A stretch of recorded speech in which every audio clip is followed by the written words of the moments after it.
नमस्कार शेतकरी मित्रांनो, शेतकऱ्यांची शेती शाळा प्राकृतिक आधुनिक कृषी शोध प्रशिक्षण संस्था रामपुरी बुद्रुकमध्ये आपले सहर्ष स्वागत आहे। आज आपण आहोत सोयाबीनच्या प्लॉटमध्ये आणि सोयाबीन आता मॅच्युरिटीकडे आलं आहे मित्रांनो। पण एक प्रॉब्लेम आहे, मॅच्युरिटीकडे सोयाबीन आलं पण शेवटला क्लोरोफिलची प्रक्रिया नाही झाली आणि पानावर बुरशा पसरल्या आणि पानावर बुरशा पसरल्यानंतर हे पूर्ण झाड डॅमेज झालं आणि ह्या झाडाच्या शेंगा परिपक्व नाही झाल्या। म्हणजे ह्या झाडाच्या शेंगामध्ये सोलाच नाही भरला मित्रांनो। पहा, दुधामध्येच हे वाळून गेलंय, दुधामध्येच हे वाळून गेलं,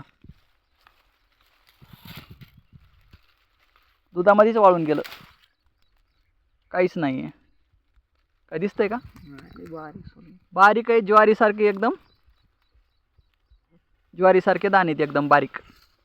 हे वाळून गेलं बघा, हे प्रॉब्लेम आहे।